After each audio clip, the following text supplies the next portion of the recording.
to Assata Shakur in her own words.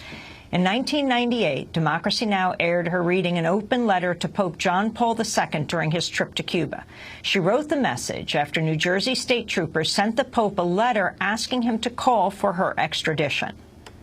My name is Assata Shakur, and I was born and raised in the United States.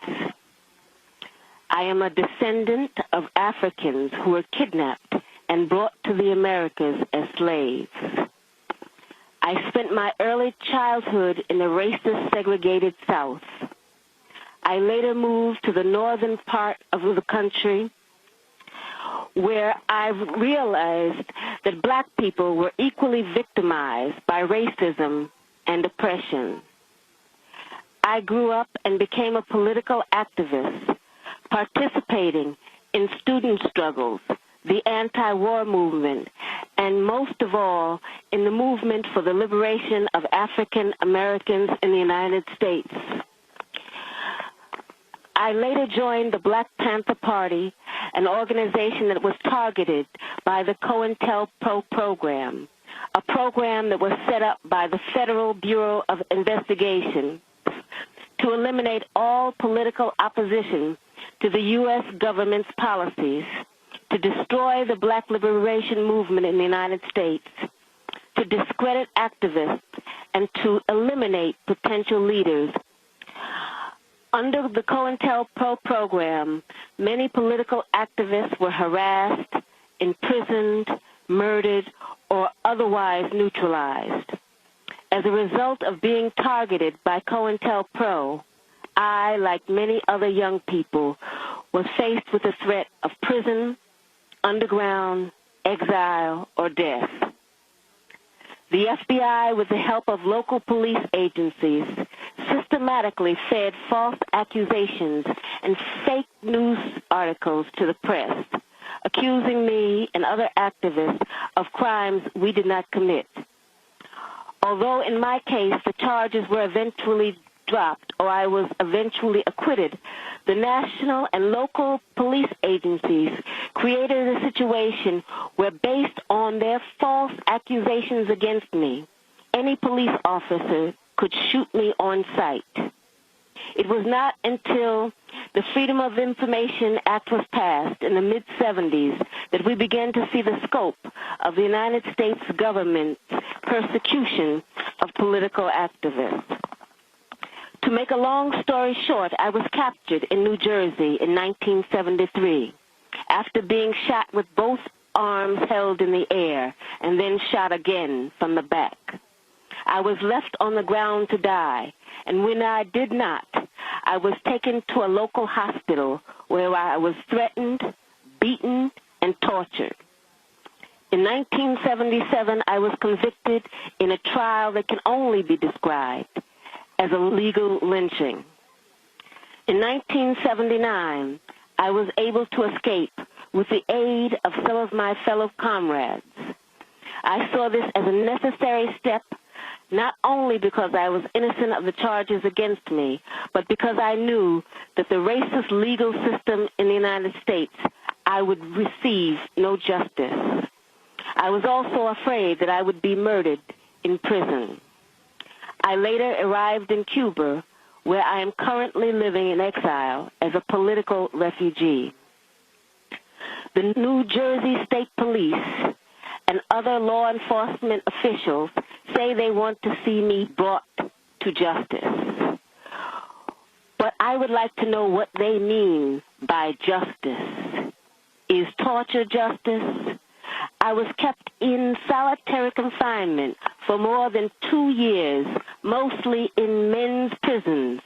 Is that justice? My lawyers were threatened with imprisonment and imprisoned. Is that justice? I was tried by an all-white jury without even the pretext of impartiality and then sentenced to life in prison plus 33 years. Is that justice?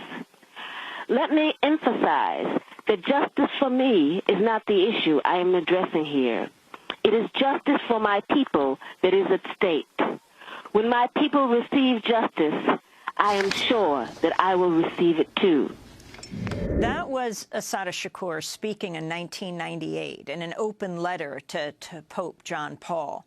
Our guest, Professor Angela Davis, has been a longtime supporter of Assata Shakur.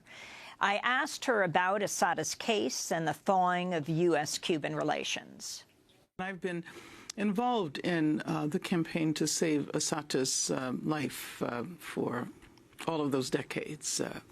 And now, of course, as there are new openings with respect to Cuba, we welcome the end of the embargo, the blockade.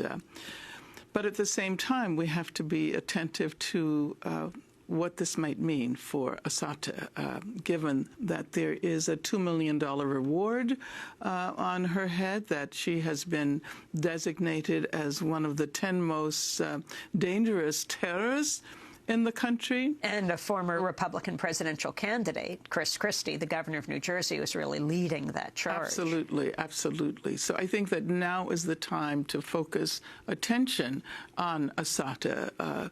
And I mean, it's interesting. We were talking about popular culture today, and I understand there was an episode of the television program Madam Secretary, in which an Assata-like character was approached by the Secretary of State, and the Secretary of State acknowledged that she had been wrongly convicted, and the issue is resolved by promising to provide the support of the State Department to Assata in a new trial in the U.S. Right, and it was part of the process of normalization in Madam Secretary. Exactly. Tia Leone plays Madam Secretary, Exactly. the Secretary of State, when she goes down to Cuba. And in that situation, they said that Assata Shakur's case was instrumental to normalizing relations. And I want to go to a clip of that take on a kind of Assata Shakur who ends up agreeing to come back to the United States.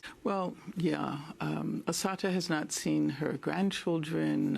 It's horrendous, the extent to which the repression associated with the era of the late 1960s and 1970s continues to this day. And we might also mention the fact that vast numbers of people are still behind bars from that era. Members of the Black Panther Party, Mando Welanga, Ed Rice, my co-defendant, Ruchelle McGee, has been in prison for over 50 years. So I think that when we put all of these things together, they create a kind of invitation for increased radical activism, for trying to resolve these issues that have been decades in the making.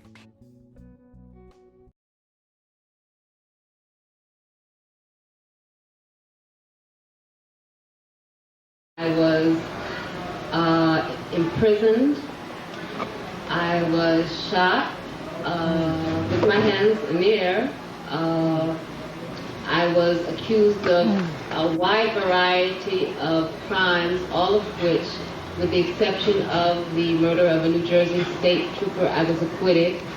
I was tried for the murder of a New Jersey state trooper by an all-white jury in a highly prejudiced county where something like 70% of those polled already believed I was guilty. I was tried in the press for years. I was subsequently convicted. I was sentenced to life, plus 30 years in prison, plus 30 years because I would not stand up for the judge. I spent 6.5 years in prison. 2 of those 6.5 years I spent in solitary confinement in men's prisons, which was against New Jersey law, but nevertheless, that's where I was sent, and that's where I spent 2 years. And I subsequently escaped. I came to Cuba in 1984. I've been here ever since. I have written one book, which is an autobiography. I am now working on another book, which is about the ideological development of the Black liberation movement in the United States. And so I would like to just open up the floor for people's questions, whether they're about Cuba, whether they're about me, whether they're about whatever. Is your book available? Yes, it is. It's published by Lawrence Hill. It's available in most leftist kind of bookstores in the United States, African American bookstores, and available in England, and it's published in several other languages now. So.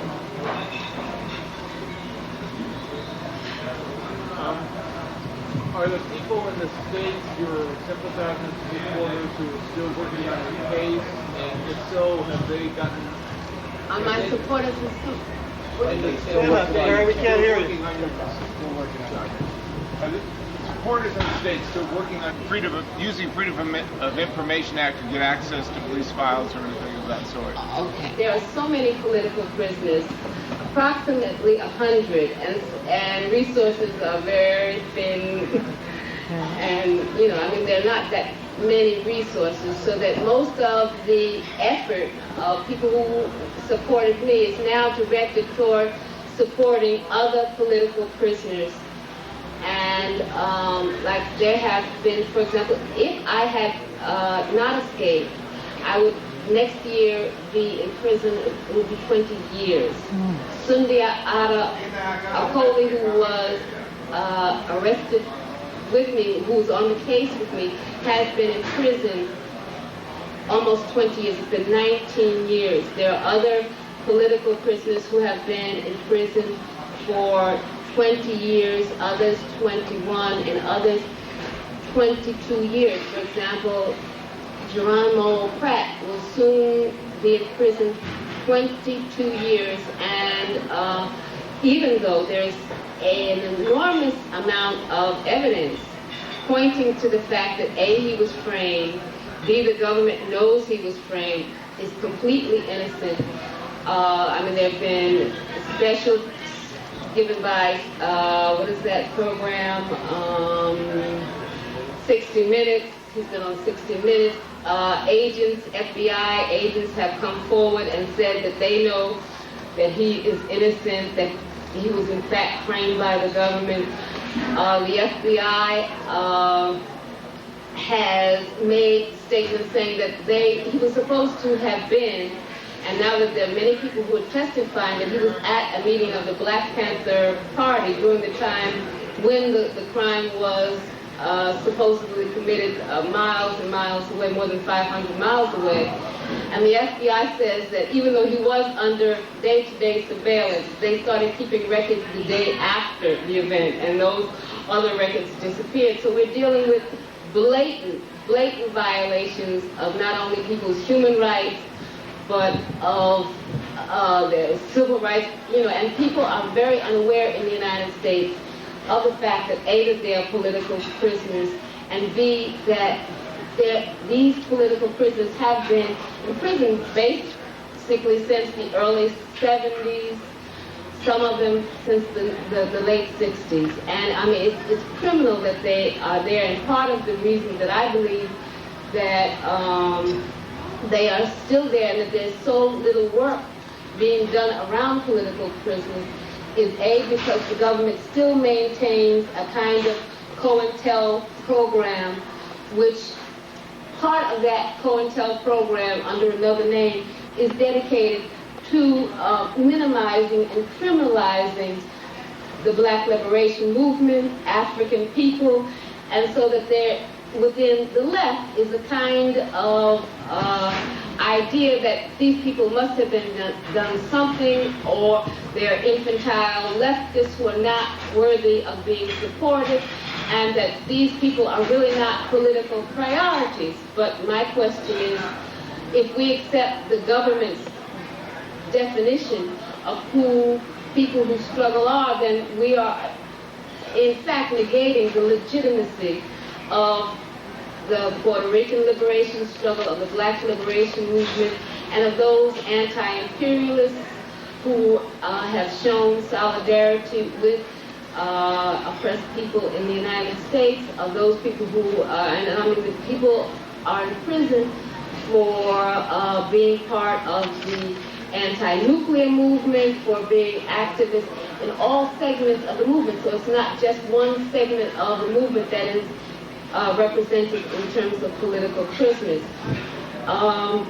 In my case, getting back to your question, I think that given the current administration, given the right-wing nature of the U.S. government, which seems to be moving closer and closer to fascism, there is very little hope that any court will give me justice. And I think that the same applies to other people who have been victimized by the government. I think that the only way that most political prisoners will be freed is that there is a massive popular movement which demands amnesty for all of those political prisoners. And I think that in my case, I would fall under that Amnesty Act, but I think that, I mean, it would take a great deal of massive action to be able to do that. I don't know if I answered your question.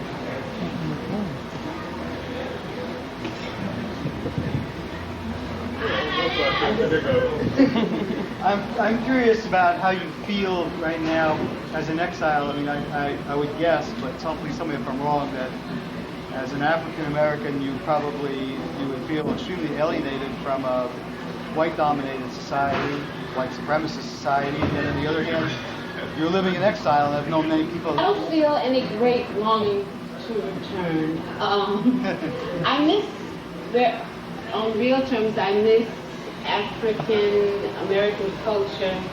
I miss friends, family, and that's very real, and that's a kind of gap in my life. But on the other hand, adapting to Cuba, while it hasn't been easy, I've had to learn another language, and you spend the first 3 or 4 years learning another language feeling like an idiot because you really can't communicate, and you communicate at such a low level. People say, and they kind of see you as an idiot because your conversation is kind of on an idiotic level at first. So, I mean, the language was a difficult thing to adapt to, but in terms of adapting to Cuba, it wasn't so hard because it was like, in my life, the first time that I've ever been in agreement with a government that I was in. It was the first time I've ever liked a president, I've ever listened to political speeches intensely. It was the first time I've ever lived in a society that was at peace with itself. I mean, that I felt free to walk down the street, that I felt, because I'm weird. If I'm writing maybe 3 o'clock, I get the urge to take a walk. And I can do that here. I feel my neighbors look out for me. I feel part of a community. And this is a new experience for me. It's been really a very healing experience for me, actually, because being an activist in the movement, being a target by the FBI, et cetera, being in prison, all of those things are harmful things. They do things to your mind, they do things to your body, they do things to your spirit. And when I came to Cuba, I, for the first time, could relax enough to realize the devastating effect of what 30-some years had meant to me growing up and living in a society that was totally hostile to me as a human being, where I had to always look out for myself, always had to watch my back, always had to look over my shoulder, always had to be alert, always had to watch my pocketbook, look around.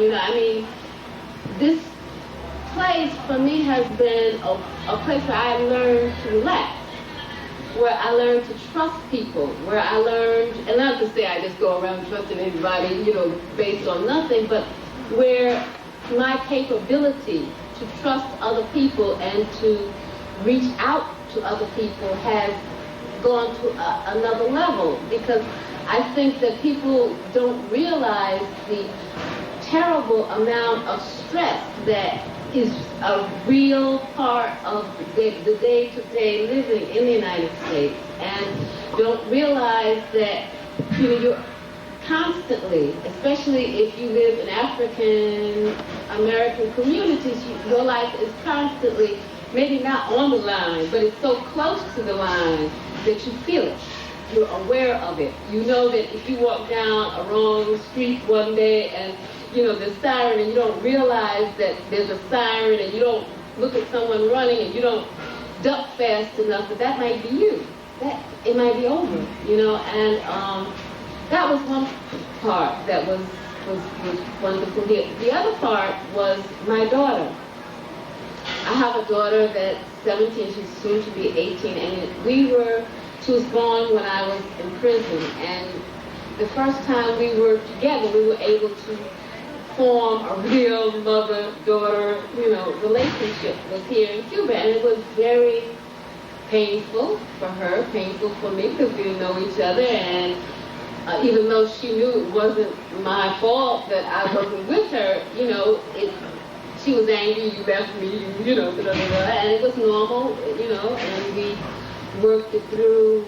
We formed a very close relationship, and the Cuban people were so supportive and so understanding of every aspect of that. I mean, the teacher, the first year she spoke not a word of Spanish. And the teacher knew that it would be very devastating for her to fail. So, he would come to the house every day, every other day, give her special lessons. People were just so wonderful, in every single way, whether it was from finding a dancing class from the neighbors, if teaching her the Cuban dances, they were just great. And so we opened up, and we were able to be a family, and that was, I think, a very beautiful part of my life, a very painful part of my life also, but we came through it, and she's doing great. She did wonderful in schools here, and so that was another part of my adjusting process in Cuba, and part of the many things that helped me to be a much more complete human being, a much more open human being. The other day we were talking, you saw pressures of living in the United States and organizing there would take on organizations, and you spoke of the need for more of an understanding of the social psychology of organizations and the way people interact. And that's something that many people in the United States have been trying to address too, about the 60s and the interaction in the different groups. I was wondering if you could develop that a bit. Okay. People's political principles and people's personal principles are very closely interrelated and interconnected.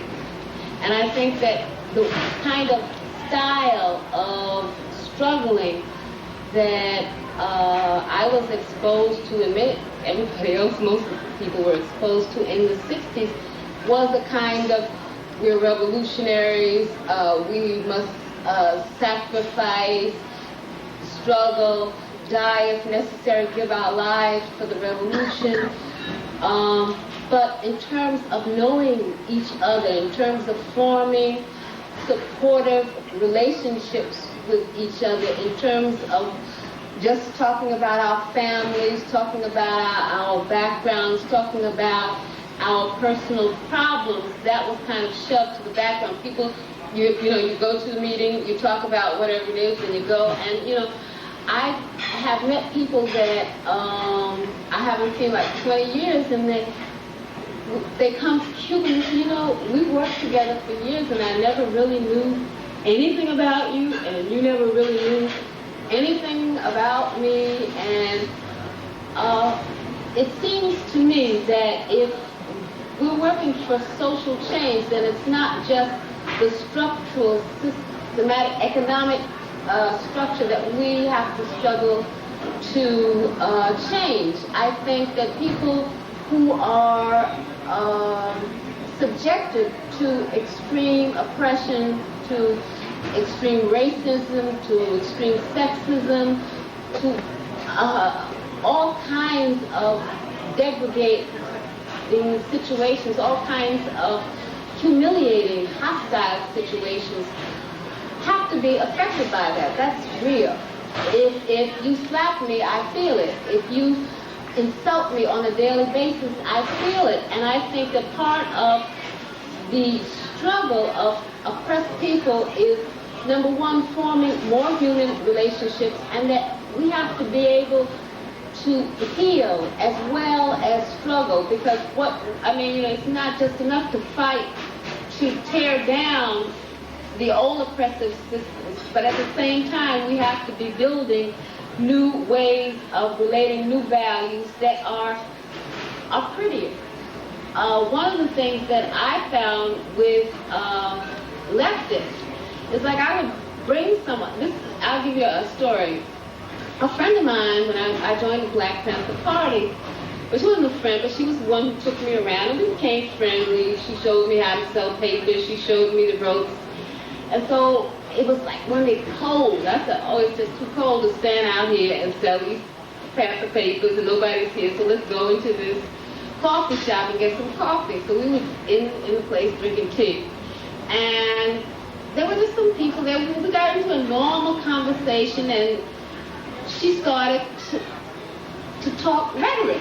And the people didn't know what she was saying. The Black Panther Party is the vanguard of the people. And people didn't know what the vanguard was.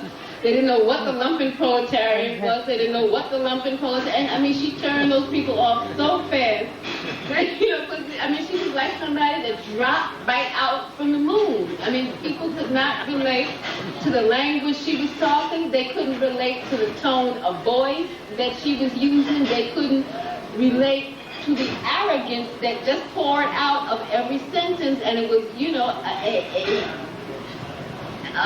a moment that was so negative that had just been so pleasant, and in 1 second it turned into something totally negative.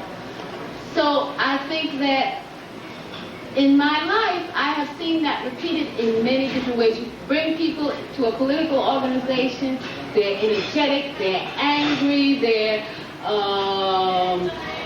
just scooped up. They want to do things, they want to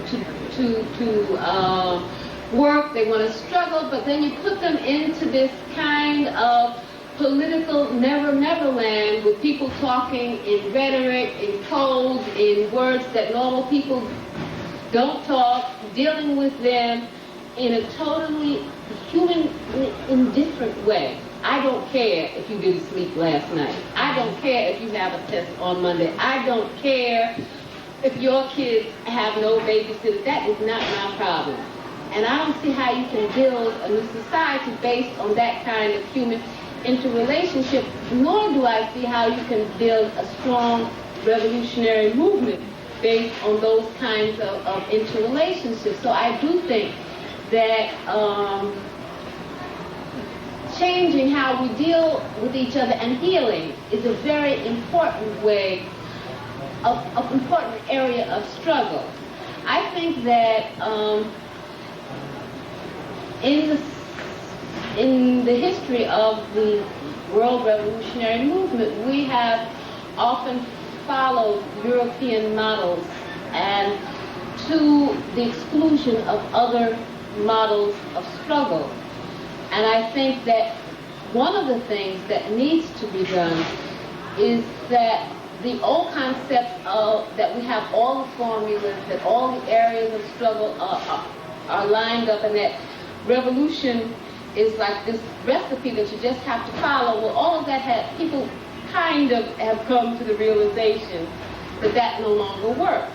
But I think that when you look at how stagnated the social sciences have been, sociology, I'm talking about revolutionary social sciences, psychology, sociology, anthropology, because these have all been areas that in many of the socialist countries that have not been developed to any great degree, or they have simply copied models that have been at the forefront in the Western context. So I think that when I talk about healing and when I talk about the social sciences, because I don't see like psychology as just belonging to professional psychology. I don't see healing as just belonging to a medical context. I see healing as being a process of community. I see healing as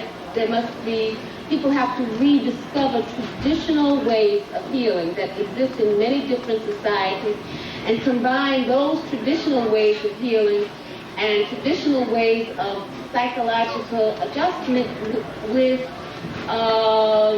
more Western standard kinds of ways of changing people's psychology, of healing. Because I think that part of what is wrong is that in many countries there is this total alienation. In many communities, people have no communities. There are no doors that they can open, so you see these people who are so traumatized that they're afraid to talk to anybody, afraid to look anybody in the eye just because of the level of violence. And so that alienation is such a real process that I don't see how we can struggle unless we really deal with that on a political level and on a personal level. I think that it is unrealistic to think that there's not going to be anger, that there's not going to be antagonism, that there is not going to be struggle when white folks, black folks, Latinos work together, whether it's in the same organization or out of the same organization. I would be crazy if I said that I am not angry about racism. I would be crazy if I said that I were not affected by racism. In a racist society, in a society that is controlled by white supremacy, then the reality of that is all people who live in that society are affected by it. I can't live it would be crazy for me to say that I have lived in a society for 30-something years. I'm 46 now, but I'm talking about the years that I lived in the United States. Without incorporating feelings of inferiority.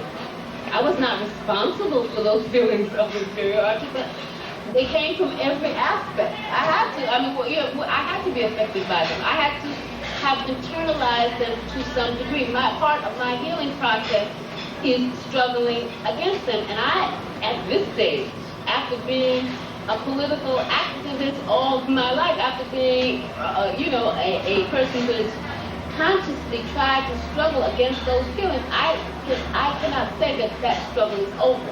I must struggle against all of the feelings of inferiority, of inadequacy that the society has heaped on me as an African and as a woman. The same is true for white people. Now, I think it's crazy for white people to say, I have lived in a white society that is, where white supremacy is the religion, is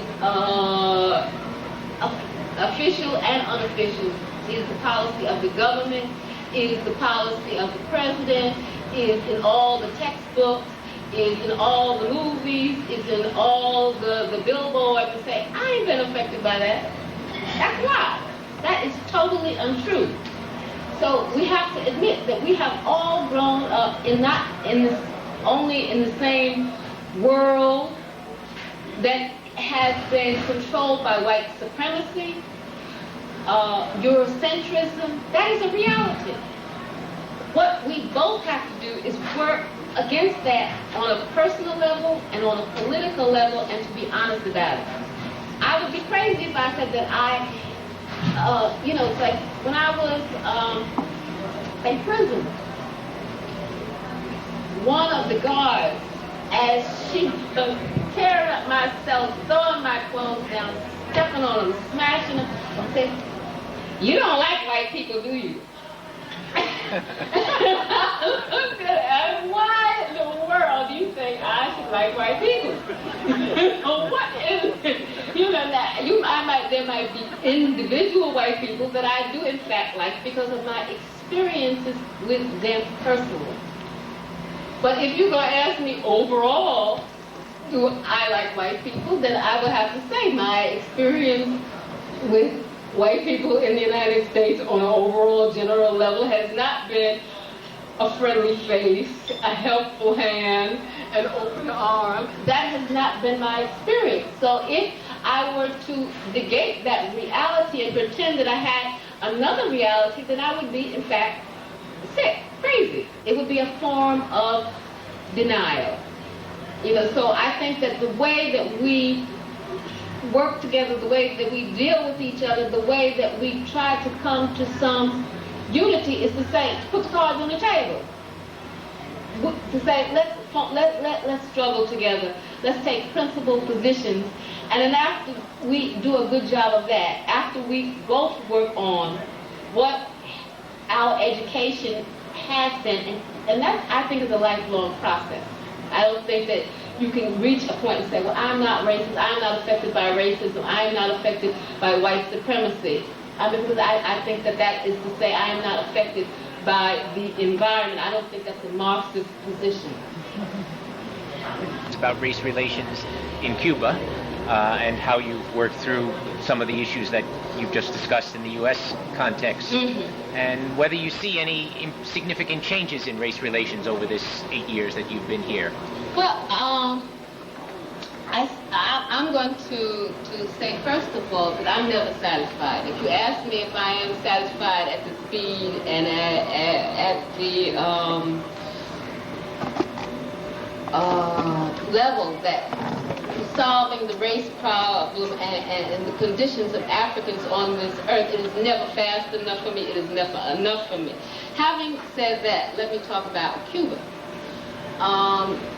I think that, well, when I first came to Cuba, people were much more, or at least I felt that people were much more hesitant about dealing with the question of race relations, about dealing with problems in Cuba, and about dealing with the history of race relations in Cuba. I felt that people were much more defensive, and that it was like kind of, we're all Cubans. After the, not this last Congress, I think it was the third Congress, which happened shortly after I came here, that changed somewhat because Fidel talked about the fact that it was important to deal with race. It was important that the number of people who are in powerful positions should reflect the composition of the population. I feel, and I felt at that time, that Cuba was taking important steps in changing that, and giving Afro-Cuban or African-Cuban culture, religion, respect that it had not given before. I think that African Cubans have changed somewhat and become more identified with Africa. And I also think that in this particular time, although it's far from being perfect, I think that there's a real interest in dealing with Africa, Asia, and Latin America in a whole nother context, in terms of studying the ideological input of African, Asians, and Latin Americans. I think that there is a kind of barefoot, for lack of other words, socialist kind of movement that is very young, I think, but that is moving up, that really wants to focus on a third world ideological position, that really wants to focus in on the history of Latin America, the history of Africa, the history of Asia in a much more profound way, and I see that as positive. I do not think that it is realistic to think that in 30-something years all of the problems that existed in a society that was based on slave labor for hundreds of years can be solved. I believe that the government has and the party have a absolute commitment to eradicating racism. I also feel that in the special period that has taken a back burner to survival in terms of, and I think that the struggles of women, many other struggles, even though they are important and interrelated, have been put on the back burner, and now the key issue is for the revolution to survive. So, I mean, that, I don't know if I answered all of your question, but that's kind of a woman's kind. Yeah, I just, that just reminded me that we were talking the other day about a little bit about how you felt about your daughter being here and some of the roles for boys and girls and gender issues, and so I just wondered if you could say a little bit about the difference between sexism or relations between men and women here and in the States, and what your experience has been like about the differences. Well, I mean, my daughter she's more grown up now, but she was when she came to Cuba, this like athletic New York kid that plays handball, that's used to punch ball, that kind of stuff. And it was, very difficult because my show is very alive and well. And so, like we would look outside of our window and the boys would be playing basketball and volleyball and what they call four corners, which is like a version of punch ball. And there would be no girls. Girls would be inside doing their homework. And so it was very frustrating for her in that sense to make an adjustment. Well, she became involved in I took her to the stadium where they had classes for girls, and she was like doing track and field. But she didn't like that so much. But I mean, it was only, there were great athletes in terms of girls, but it was just like mostly in the sports schools, or programs that were geared to developing athletes that would, compete, not just in recreational sports. Because boys in Cuba are much more into recreational sports than girls. And there's a still kind of attitude where girls stay in the house, where girls are not that physical. And like we would, a couple of times, one time I actually had to go to school because, she came home from school one day. She was in the 6th grade. And I said, well, what did you do? We had gym. So I said, well, what did you do? Well, we ate bread. I said, well, you ate bread? What do you mean you ate bread? Well, the boys played baseball and we ate bread. So I went to the school and I said, look, bread eating is not a sport. I would like my daughter to, be physically developed, as well as mentally developed, and I believe that's one of the principles of integral development in socialism. So would you please put that into practice? And I don't mean, And so finally the teacher understood, and we got it together, and there was no more incidents of bread eating at gym time. But it's a struggle, and I think that women have to struggle really hard within the revolution to change the day-to-day practice, because the family code is real, it exists. When the men in Cuba, they get married, they swear up and down they're going to do this, they're going to do that, and they get home and they would you please get me a beer? You know, I mean, and women have to struggle because it's, I mean, Cuban women, for me, are the strongest, most capable human beings probably on the face of the earth. I mean, they work, they do guard duty, they are activists in the CDR, they're activists in the Federation, they do, you know, they're responsible basically for the day-to-day care of children. They're responsible for cooking, cleaning, etc. Like the men on my block, you see them, they're across the street playing dominoes, you know, and sometimes I just make them feel bad. You know, they say, oh, you don't come and talk bad about them.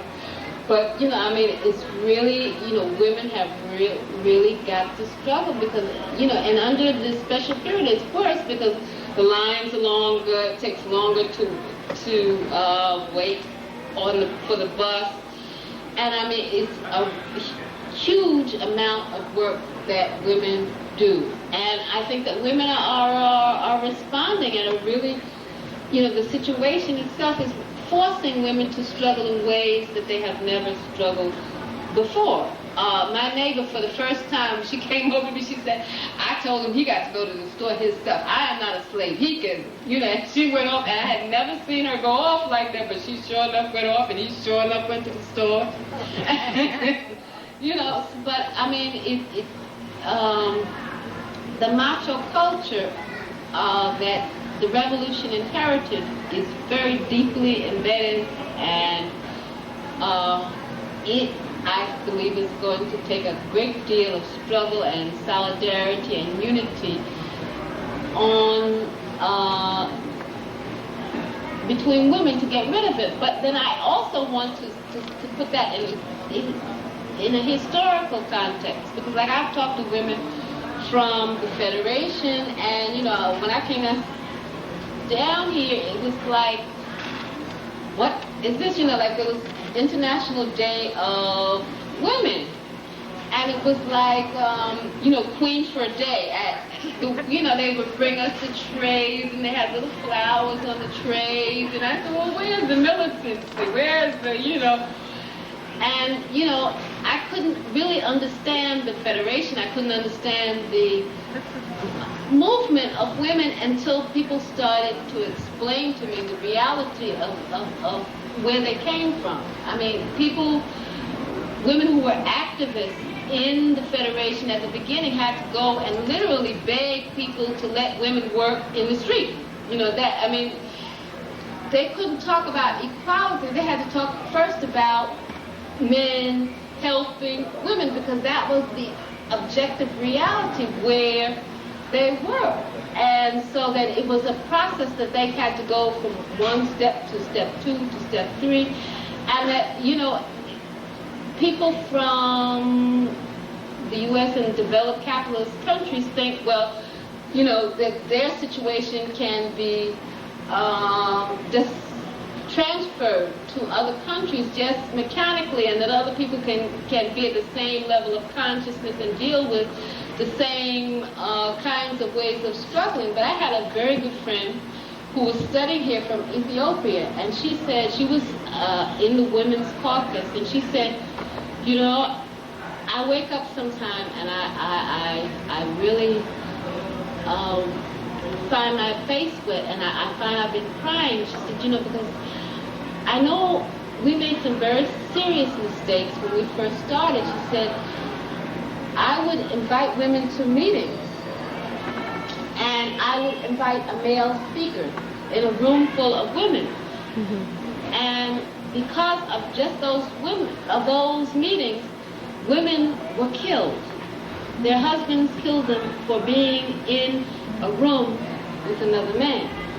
Those were the conditions that she had to struggle under, and that was the objective reality that she was dealing with. And so I learned in Cuba from just talking to women from so many different experiences, the levels of machismo in the world, and that each struggle has to be dealt with based on where it is and using the cultural roots, using the reality not of European models, but using the homegrown stuff to begin to take the movement to a higher level. And that was a very important lesson for me to learn, so that I would be able to appreciate other people's struggles, not from my point of view and not from the things that shape my consciousness, but from their consciousness. And so I've learned a lot here, not just from Cubans, but from many people that I have met here who have explained to me realities that I would have never understood about the third world and about what struggling in other conditions means. And it's so easy. We often think that, our reality is the same as other people's, only they're poor, but that's a crazy way to look at other people's struggles. I think that we have to become much more sensitive to the objective conditions that other people are dealing with and to the strengths that other people have, because I also have found that I've met people who come from African villages who, we might go there and say, well, that village is primitive, but the people who are there seem to me so much more sophisticated in human ways of dealing with each other, have obtained so much more in terms of how they interrelate, of how they keep promises, and of how they relate to the society. In some African societies, for example, lying is a crime, punished not by prison, but by go away. You want to lie, we don't want to live with you. You would please go somewhere else, because we really cannot deal with that, and we cannot trust you, so that when you are ready to come home, we will make a ceremony for you. But we will not live with you as you are. And so that I have learned also that there's much to be learned from the cultures of other people, much to be learned from the history of other people. And I think that when you begin to respect the achievements, historical achievements of many people, then we will have learned a lot. And I think that it's very important that we focus on many of the things that we have not studied and have not delved into when we look for models of how to create a better society, because I think there are many lessons to be learned that are not in Marx, Lenin, etc., but that come from the traditional ways of living of third world people.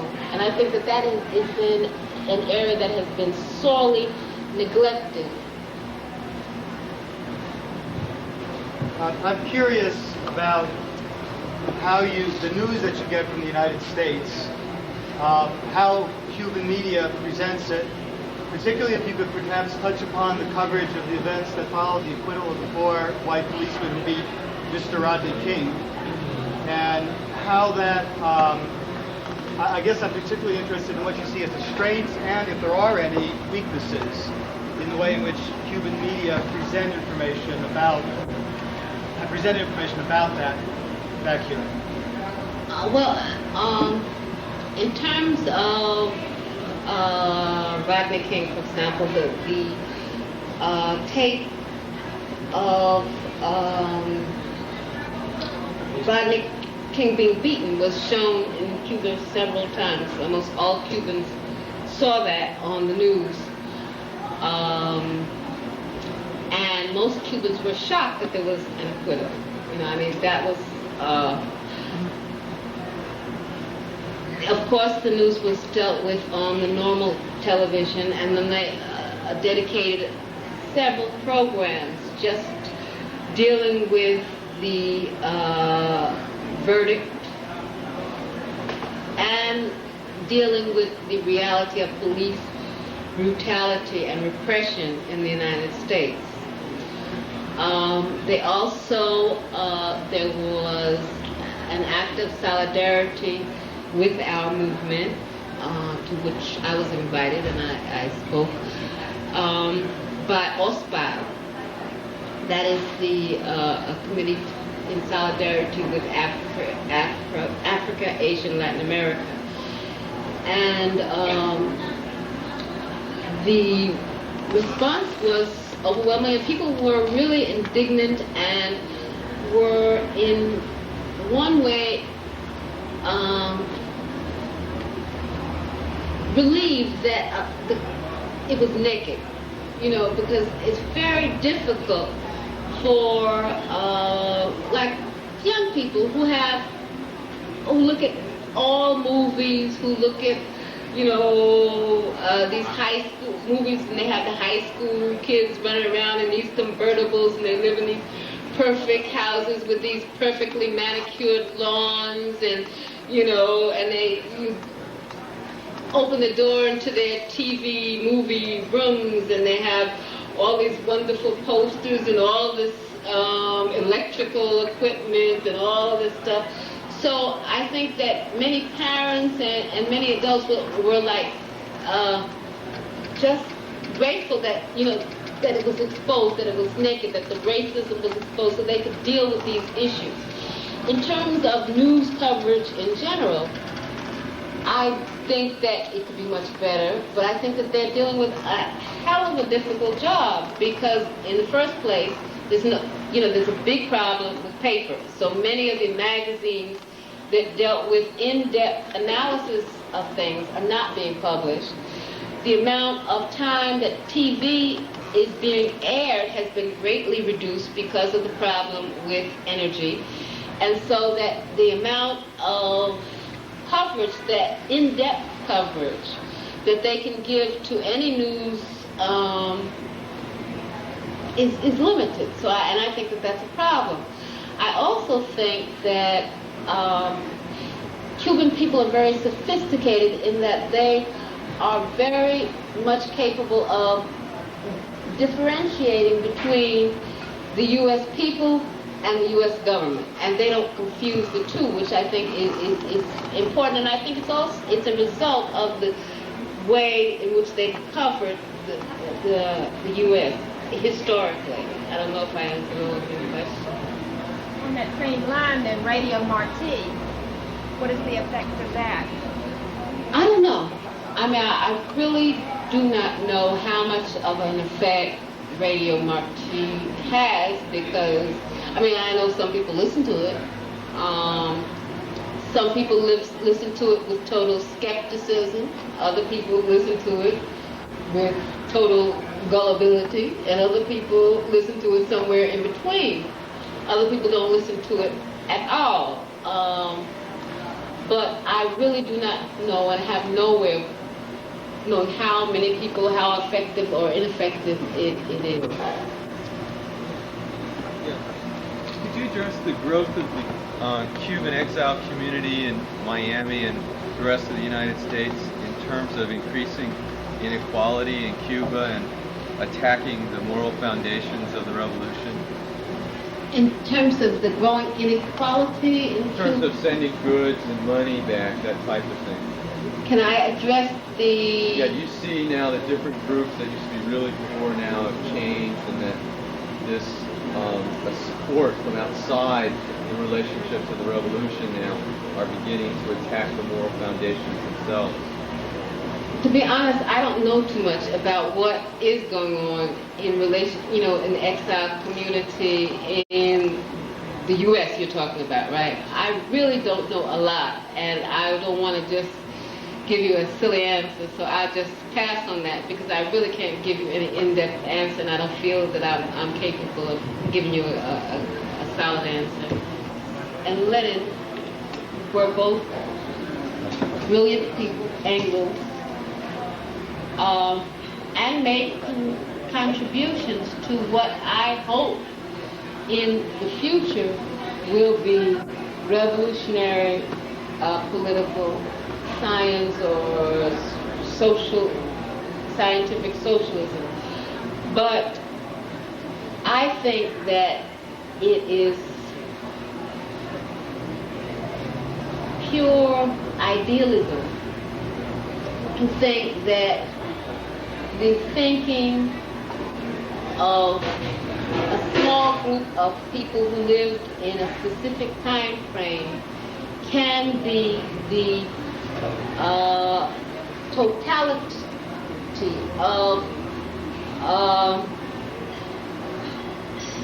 what is a scientific revolutionary way for analyzing existing capitalism and for constructing future models of socialism. I think that, what I see right now is that revolutionary social science is in its very primitive stage. If we look at, if someone thousands of years from now would give a name to what has happened over the past 80 years in terms of the communist movement, the socialist movement, they would probably call it the pre-primitive phase of socialism. I don't think that the ideological input can come from such a narrow base and be a guide for world revolutionary struggle. I think that it's kind of like someone who is a biologist being a Darwinist, or someone who is a physicist being an Einsteinist, or it's a very limited approach to the growth of a science that is out of the reality of that we're dealing with in its very infancy. I think that the approaches to what we call now Marxism-Leninism have been to recite rather than to analyze the words and the contribution of Marx and Lenin in a more broadening sense, and constantly increasing the input of others, of other revolutionary experiences. I think that people have dealt with it with a kind of religious style and with a kind of, like the Bible. These are the only books where you can find truth. I think that there's no question that they made tremendous contributions, but I think that for Marxism, Leninism to become a universal revolutionary science must have a way to grow, a systematic way to grow, because if a science does not in fact grow, then it is stuck at the point of dogma.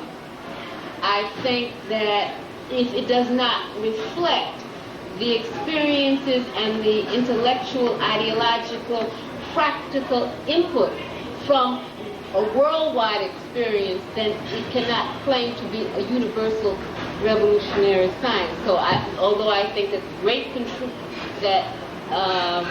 they make great contributions, but there is so much room for growth and so many things that have not been developed that need to be developed. I think that we would be kidding ourselves to say that this is, a complete integral way of looking at the world. I think it's just a beginning, and it reflects a very small step in what needs to be leaped and bound.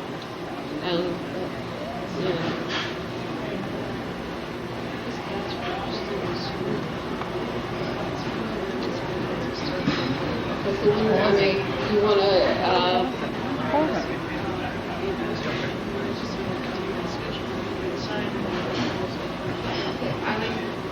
it's up to y'all. I support every photo. We can. There are over 12,000 deserters and people who want to AWOL. Hubo 12,000 sectores. And who applied for conscientious resistance. Y gente que trataron de abogar esa. And over 80% of them are people of color. Y 80% de esa gente son personas de color. Which in my view is why the two main factions in the movement did not support. En el punto de vista, eso explica por qué las dos grandes facciones en The resistors in any meaningful way. que resisten de una forma We did significativa. not raise that as issues throughout the whole war. Y entonces explicaron una serie de cuestiones, plantearon una serie de cuestiones durante toda la guerra. We had whole platoons deserting in New Orleans and elsewhere of black people. Hubo pelotones enteros desertando en New Orleans y otras ciudades. And this is very different from during the Vietnam War. Y esto es muy diferente como a lo que pasó en la guerra de Vietnam. And so the response of the white peace establishment was different. Entonces, la respuesta al establecimiento de la paz por los blancos fue diferente. But at the same time, we're also criticized for being in the service when that's the only economic, for many feel that's the only economic way of survival. Pero también por otro lado se nos critica por estar en el servicio militar cuando esto es una de las pocas formas que hay de sobrevivir económicamente. And also, like many African Americans, although they were opposed to or they had the yellow ribbons because they had so many families that were in the service. Esta es la posición porque muchos afroamericanos usaron una banda amarilla que significaba solidaridad con quienes estaban en la guerra porque ellos tenían muchas familias que estaban puestas en esa guerra. So it's very common to see African Americans wearing a peace button and the yellow ribbon.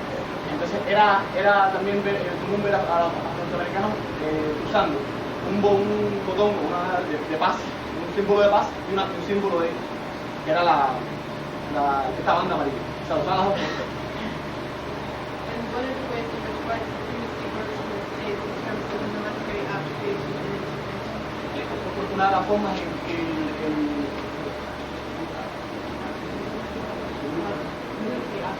que la supremacía blanca trabaja cuando vemos la cuestión de las actuaciones militares. If the dominant population perceives the fighters to be the ground troops, mostly black, Latino, or Native American. Es que ven que los que están en combate directo, o sea, las tropas de infantería sean fundamentalmente negros, latinos.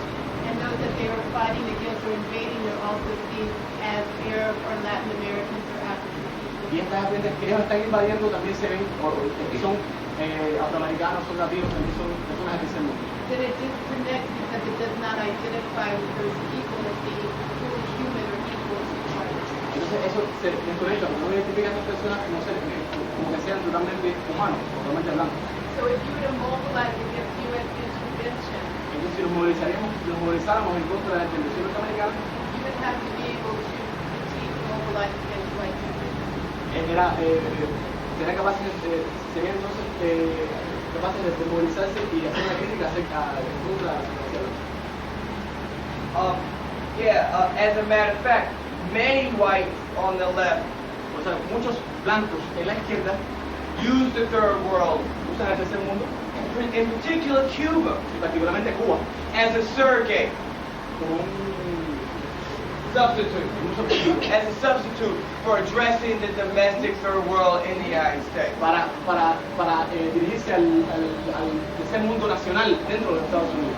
As a matter of fact, they don't even address the Puerto Ricans, the Chicanos, the African Americans, the indigenous people, but they will be supporters of Cuba and Nicaragua and Vietnam. No solo es en contra de las minorías puertorriqueños y los hispanos, sino también en contra de los que apoyan a las causas como la de Cuba, la de Nicaragua, la de Vietnam.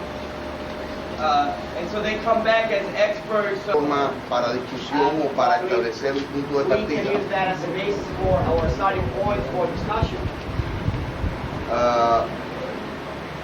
Ayer hemos estado debatiendo cuestiones que tienen que ver con el hecho de que en Cuba, por primera vez en la historia de las sociedades multirraciales,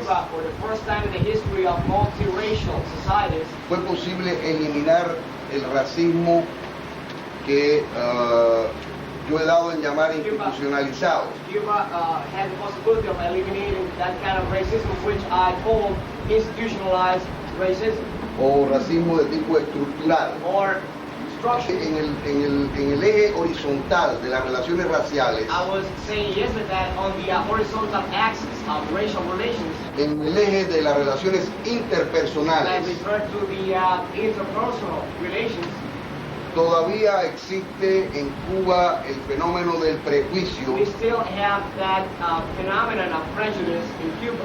No como fenómeno meramente residual, Not as a merely residual phenomenon, sino que existen mecanismos en la sociedad cubana but that there are mechanisms within the Cuban society que todavía están reproduciendo el prejuicio. which are still reproducing prejudice.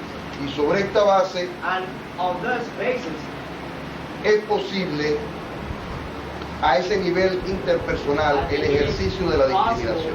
I think it is possible on that interpersonal level of relationship, the exercising of racism. Hemos avanzado mucho, hemos cambiado, hemos transformado en muchos sentidos la sociedad cubana. We have developed a lot, we have transformed Cuban society in many. Y en Cuba, los marxistas cubanos, in good faith, eliminando ese racismo institucional, lamentablemente have not been, and we regret that, investigado y debatido en su profundidad. these issues have not been researched and discussed deeply. Porque se partió el falso presupuesto Because there was this false de la que assumption de que la eliminación de las bases económico-sociales de that the elimination of the socio-economic basis for racism y el ser prohibidas por ley and the prohibition of racism by law desde el triunfo de la revolución right after the triumph of revolution, eliminaban automáticamente. that all these bases would eliminate racism automatically. Me quedan 2 minutos. Como quedan 2 Still minutos, have 2 minutes, 2 more minutes. quiero recordarle a la delegación norteamericana I'd like to remind the U.S. delegation y en la Constitución cubana vigente, that in the present Cuban Constitution, the current Cuban en el Constitution, capítulo 5 sobre la igualdad, Chapter 5 on equality, en el capítulo 5 sobre la igualdad, artículo 41. Chapter 5 of equality, give us an insight on the racial problems of the United States, which I believe are of the racial problems in the United States, which I consider are completely different from the problems we have in our country. Though I agree with what Luis stated and what López Oliva stated, that racial prejudice has not been eliminated. And that many times we have believed that by creating material basis and legal basis for the elimination of discrimination, true that we could find on an interpersonal level individuals who discriminate. Though at the level of society, at the level of the team, to me, when I was listening to the presentation of the American Conference, that there are 2 nations within the United States. One nation, one white nation, and another nation for white, for Latinos, for Afro-Americans, for Native Americans. Not only because these minorities have their rights not recognized, but also because I believe, disculpa un momentico, un poquito más suave, because I believe that the rights of these people have not been acknowledged and that these minorities have not been integrated in the process of the formation of our own national. 2-3 days ago, Leonardo was saying, and I reassert this,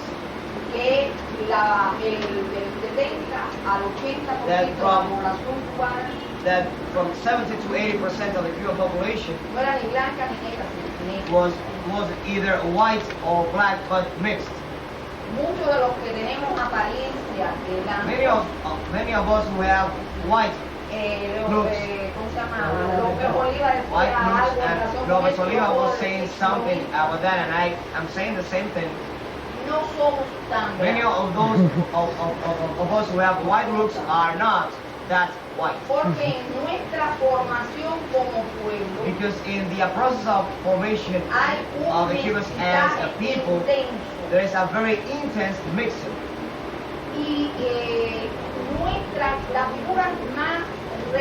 And many of our most relevant characters, people in our history, have contributed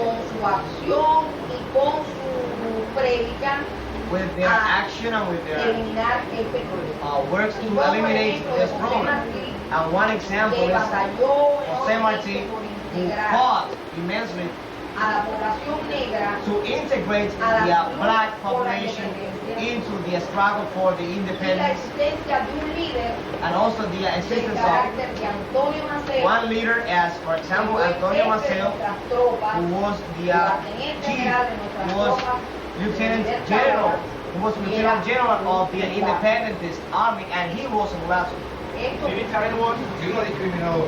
and a discriminatory one. Y llamábamos la atención cómo de una u otra forma esa voz tendencia se iba a reflejar en la conciencia común.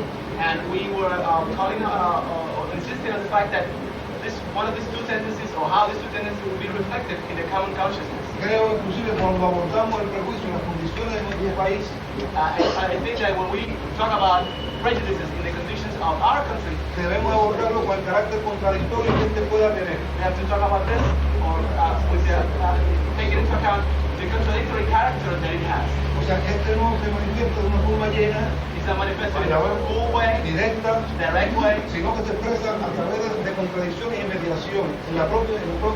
it is expressed through contradictions and mediations within the individual. Inclusive en el propio individuo discriminador. Even in the very discriminating A veces inclusive individual.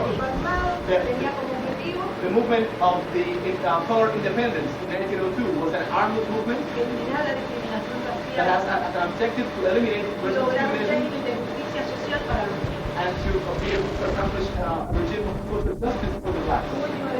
One last effort. All through the 20th century. There was fear of the loss. Although there are fears and only originated in Cuba.